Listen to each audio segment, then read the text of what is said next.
jarah dimanapun, mungkin baru malam ini. Bangsa Indonesia itu dari Sabang sampai Merauke itu bangsa pilihan Tuhan, bangsa pilihan Tuhan yang diturunkan khusus oleh Tuhan, dipilih bangsa Indonesia ini khusus. Tentu ada dasarnya. Tapi kepengen yuk kita ke bangsa pilihan Tuhan. Tetapi kalau bangsa Indonesia betul-betul pilihan Tuhan. Kenapa? Karena kalau bangsa-bangsa yang lainnya mah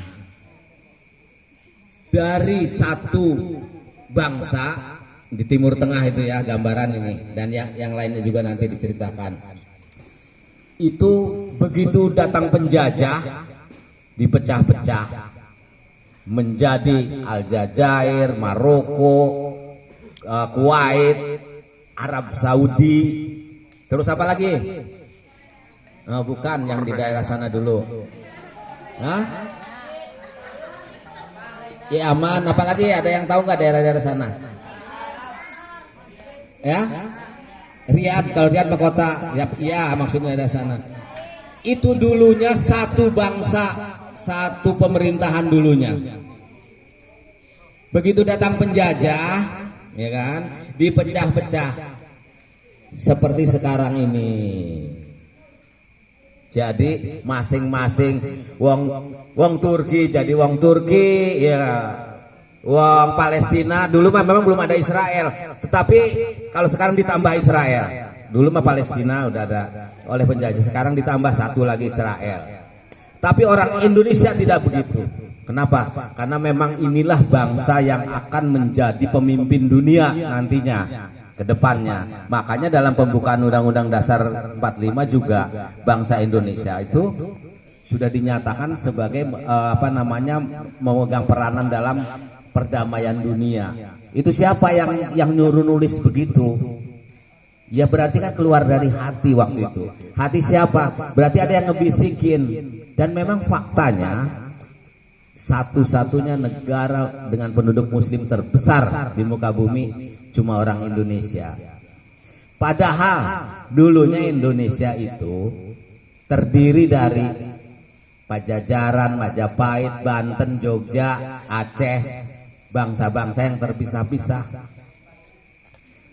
Bangsa yang kecil-kecil dulunya dijajah malah menjadi sebuah bangsa besar dan menjadi mayoritas muslim terbesar di muka bumi lagi.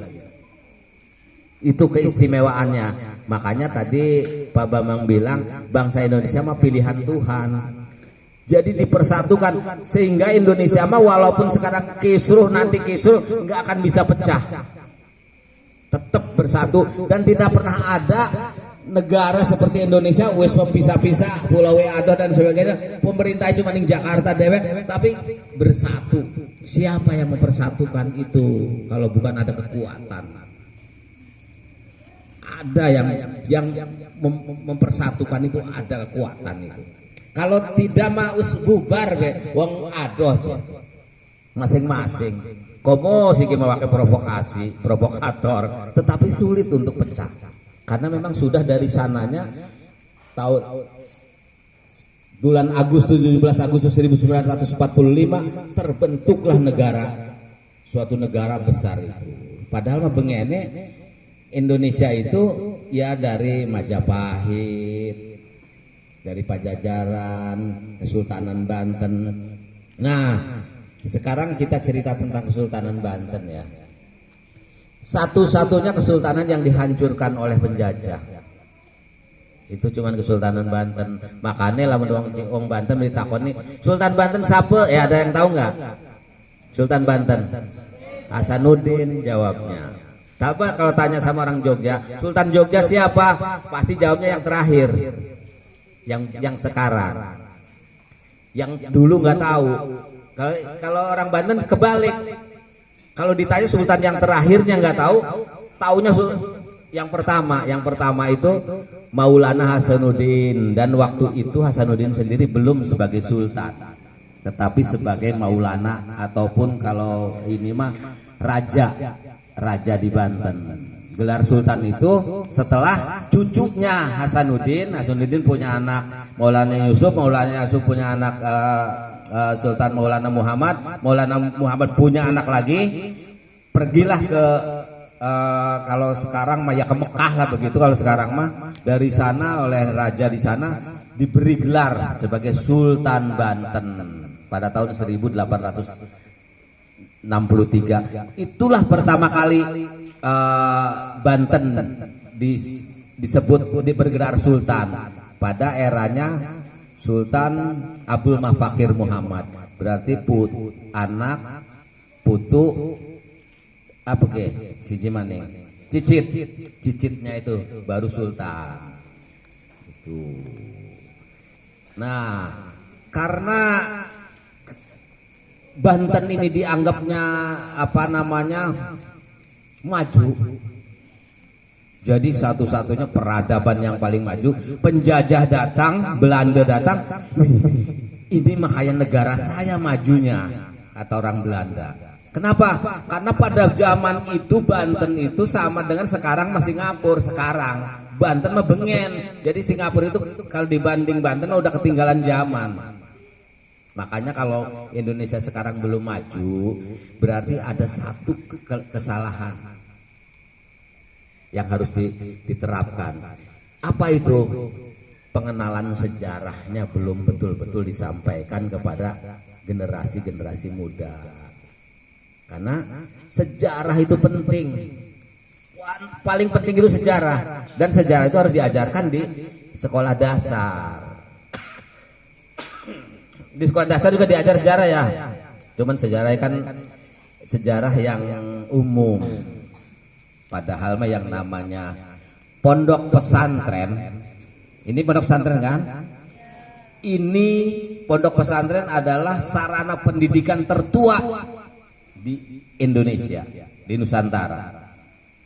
Karena sudah berdiri pada abad ke 17-18 sudah ada pondok pesantren, dan begitu majunya itu pada tahun 1800-an, akhir 1700 itu anak-anak Indonesia waktu itu mau pinter-pinter wong sekolahan yang pesantren, jurusan pesantren, dan dari sini itu sekolahnya langsung melanjutkannya ke lamun siki mau di Waraben Mesir ke sana. Sudah pada begitu zaman dulu.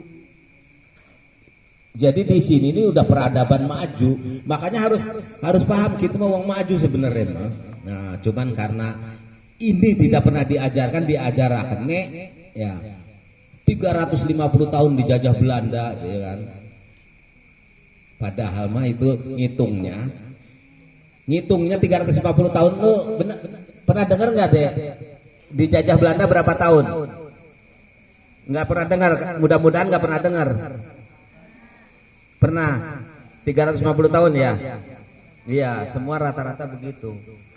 Itu ngitungnya Cornelis de Houtman datang di Banten, di Karanghantu, kapalnya sandar, udah dihitung ngejajah. Padahal dia sendiri juga ke situ mau dagang, mau beli rempah-rempah. Udah dihitung ngejajah. Artinya kita ini terlalu menuduh langsung gitu. Makanya pentingnya sejarah itu diajarkan kepada anak-anak SD itu karena masa pertumbuhan. Jadi sehingga ini punya stabilitas kejiwaannya itu ya. Artinya dengan sejarah yang pasti, jiwanya juga pasti, tidak goyah, tidak gamang pada sejarahnya. Sehingga begitu dewasa itu menjadi orang-orang yang percaya diri.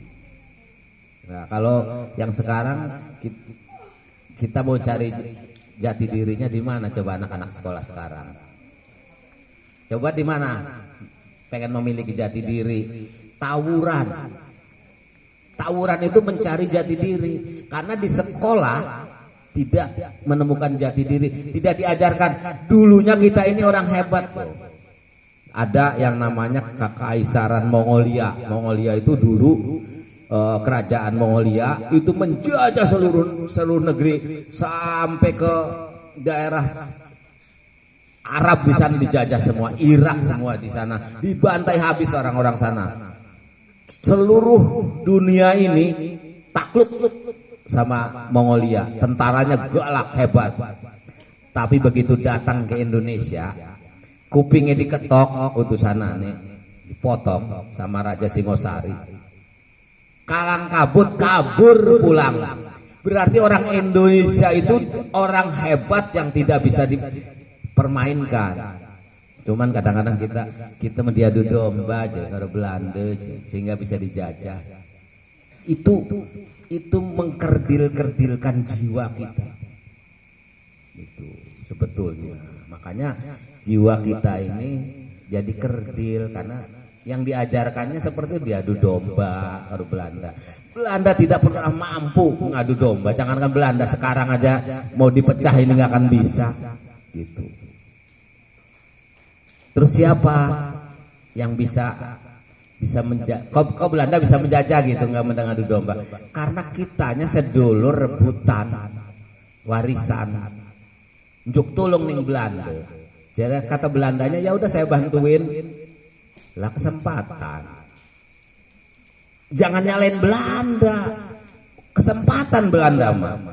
Itulah yang terjadi di Banten dan yang terjadi di Jogja, sehingga Kesultanan Jogja itu jadi Mataram itu jadi dua, Jogja dan Surakarta. Rebutan, yang satu juga Belanda yang menguasai, ini juga minta tolong sama Belanda. Jadi bukan Belanda yang memecah belah, bukan. Mereka memecah belah sendiri. Belanda mah ngebantoni itu. Jadi sebenarnya kita mah orang yang tidak bisa dijajah dan tidak bisa dipecah belah. Buktinya sekarang aja Belanda penjajah nggak mampu untuk menghancurkan bangsa Indonesia. Berbeda dengan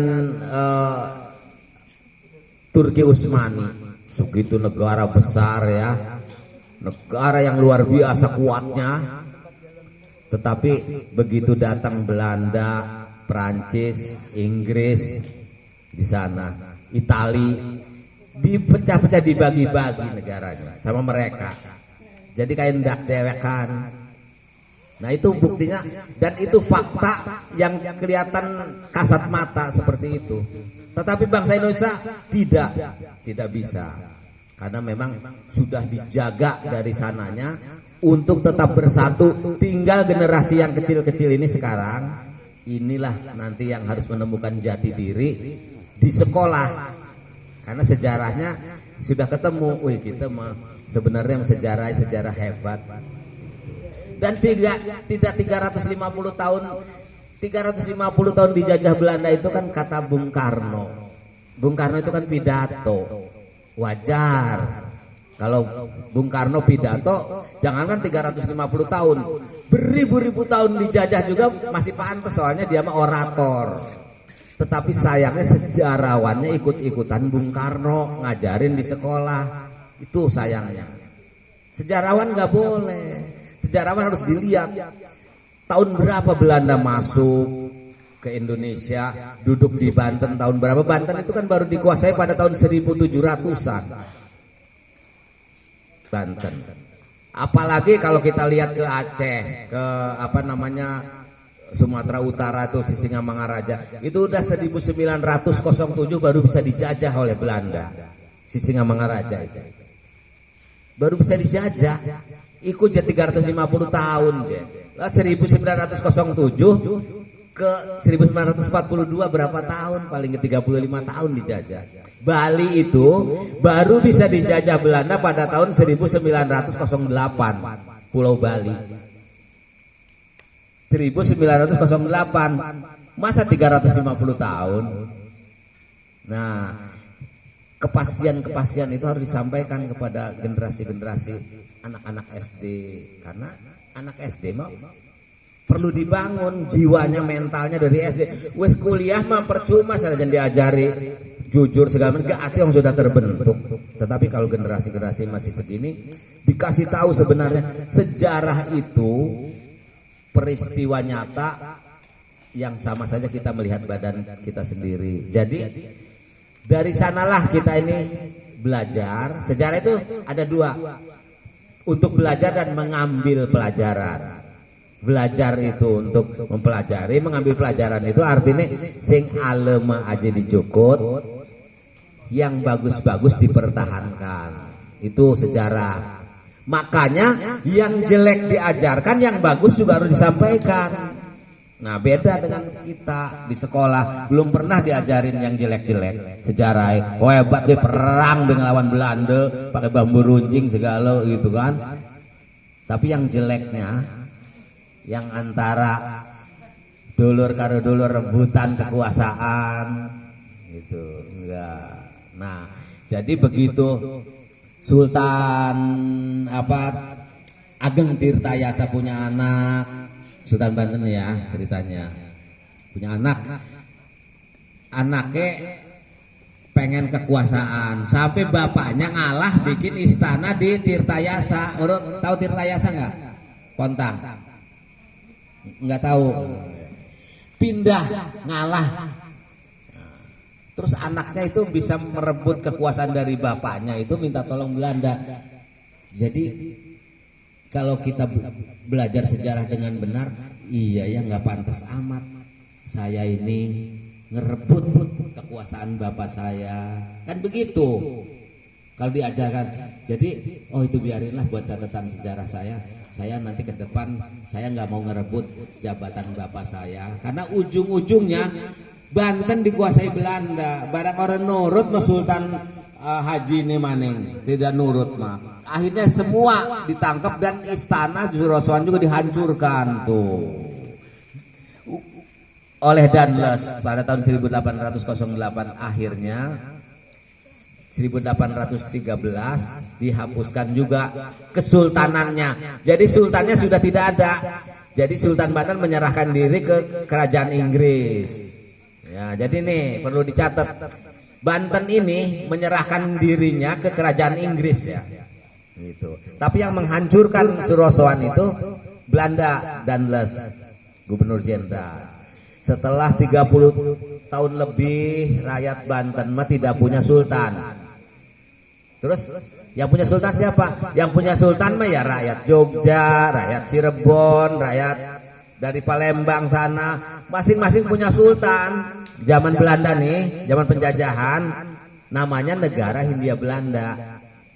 Gitu. Jadi harus tahu yang dinamakan dijajah itu apa. Ya dijajah itu ada sebuah pemerintahan gitu ya, namanya negara Hindia Belanda. Nah di dalamnya itu masih ada sultan. Nah, tapi di Banten mah nggak ada. Makanya orang Banten mah merindukan pengen punya sultan lagi.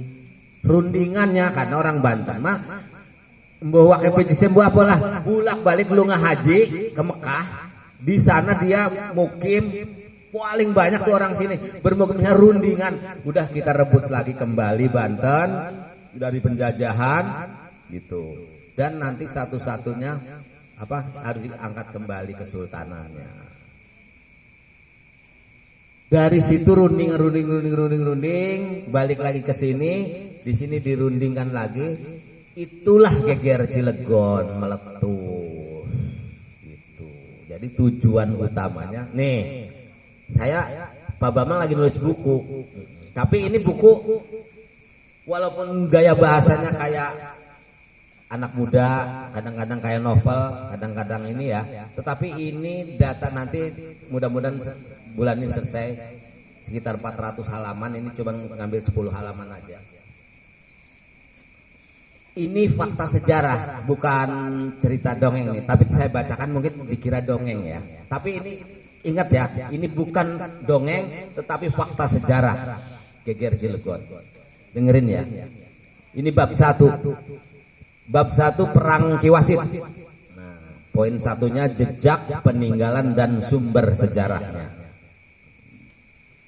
Geger Cilegon atau dikenal juga dengan sebutan Perang Ki Wasit adalah sebuah peristiwa perlawanan bangsa Indonesia yang paling menggegerkan sepanjang sejarah sejak berdirinya pemerintahan Hindia Belanda di Nusantara. Ketika itu 134 tahun silam, tatkala sang mentari mulai menampakkan sinarnya di ufuk timur dan di sebuah tempat yang terletak di ujung paling barat Pulau Jawa, tiba-tiba saja dikejutkan oleh serombongan orang yang datang dari dua penjuru mata angin, kemudian berkumpul di satu titik dengan semangat yang berkobar-kobar. Mereka bergerak serentak dalam satu irama dan satu tujuan, mengikuti langkah-langkah dan ketentuan yang telah disepakati dalam serangkaian pertemuan-pertemuan yang dilaksanakan di berbagai tempat dan kesempatan, serta berjalan dalam kurun waktu yang cukup panjang. Sampai pada suatu hari yang telah disepakati, meletuslah sebuah pemberontakan yang sempat membuat lumpuh jajaran pemerintahan karena para pejabatnya menjadi korban pembantaian dalam sebuah tragedi berdarah yang terjadi pada hari Senin tanggal 9 Juli tahun 1888. Iya, terjadinya tahun itu 134 tahun. Ini fakta sejarah, cuman sengaja dibuat nulisnya biar nanti adik-adik ini kalau udah jadi bukunya bacanya seneng, kayak orang-orang dulu kan sering baca, kan udah nggak ada sekarang yang begitu, mainnya HP. Tetapi setelah buku ini terbit, insya Allah nanti semua akan pada mojok maca. Belum lagi nanti jadi kumpulnya di Gardu Pasar ya. Kumpulnya di Gardu Pasar di perempatan situ. Ini kalau dibaca terus, larinya sampai ke Gardu Pasar, nanti baru penyerangan. Nah, setelah penyerangan dikejar-kejar sama Belanda, gitu ya. Nanti kejarnya kemana aja? Nah, di sini ada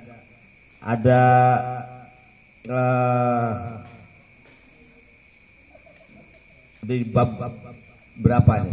Jadi ada pasukan, karena tadi itu seluruh geger Cilegon itu seluruh Banten.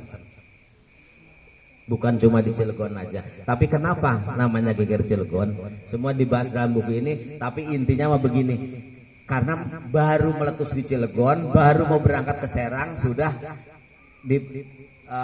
kepergok di Toyomerto, sehingga gagal terjadi perang di Toyomerto. Kenapa telat? Karena Goebbelsnya, tadi dengar Goebbels kan di film, lagi dianyar. Gitu, lagi dianyar. Kenapa? Harusnya Goebbels itu pagi-pagi tanggal 8 Juli tadi diserang. Sekarang yang jadi samping rumah dinas itu rumahnya. Rumah dinas wali kota, tahu ya? Goebbels tinggal di situ. Menurut perhitungan para kiai waktu itu, jam 7 Goebbels ditangkap, dibunuh, artinya Cilegon sudah direbut dan dikuasai. Baru penyerangan ke Serang berangkat. Karena pasukan di Serang sudah menunggu di bawah komando Haji Wasid dan Haji Tubagus Ismail, berangkat ke Serang, menguasai Serang, dan Banten merdeka. Jadi harusnya Banten itu merdekanya tahun 1888. Kalau Goebbelsnya nggak pergi, nah Goebbelsnya dibawa sama residen Banten. Residen Banten itu kalau sekarang mah gubernur. Zaman Belanda tuh namanya residen, orang Belanda. Nyusul Goebbels ke sini nih, cukup naik kuda. Ya, Bel ikut katanya, dia ikut ke Anyar. Padahal rencananya besok pagi itu mau dibunuh. Sama peristiwa ini. Lah barang didatengin ke rumahnya nggak ada di rumahnya karena lagi diangkat ke Anyar. Sehingga nungguin. Harusnya jam 7 pagi Goebbels dibunuh. Jam 8 sudah berangkat karena dari sini ke Serang kan kurang lebih 1,5 jam jalan kaki, dan Serang dikuasai, direbut, Banten merdeka. Itu harusnya rencananya para kiai itu, perhitungannya udah matang. Cuman ya namanya manusia punya rencana, Tuhan menentukan, rencananya meleset, Goebbels ada yang bawa.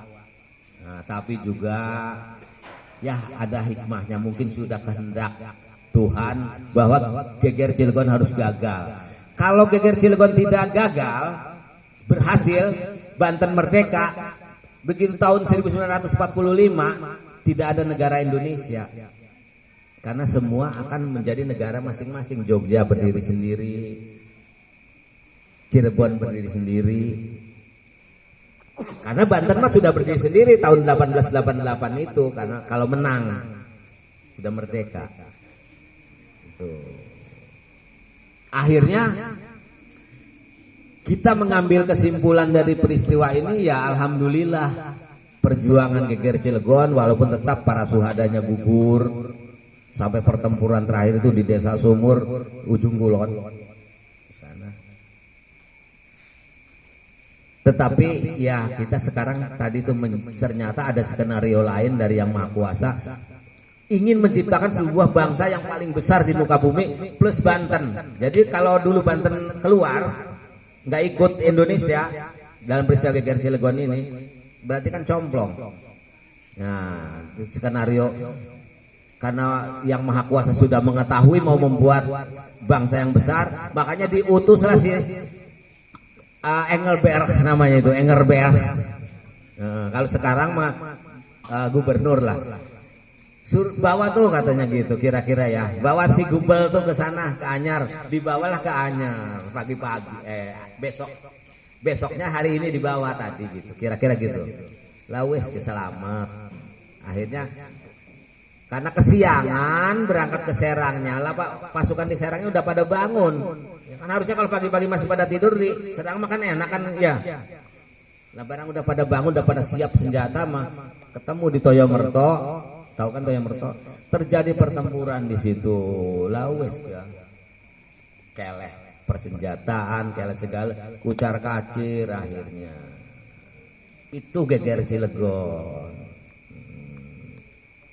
Yang sebenarnya itu, cuman karena selama ini orang lebih mengenal Ki Wasitnya aja, dan memang Ki Wasit itu disepakati rapat para kiai sebanten ini dia sebagai panglima perang. Bahkan kalau berhasil, Banten berhasil merdeka, Haji Tubagus Ismail diangkat sebagai raja, Haji Wasit sebagai patih. Patih itu ya kalau sekarang perdana menteri, pada baik kalau raja akhirnya. Tetapi mungkin belum saatnya gitu, sehingga tadi itu tidak berhasil. Itu ada yang mau nanya? Ya. Yang penting udah ada gambaran aja ya. Sak mau nanya. Ayo, ada yang mau nanya?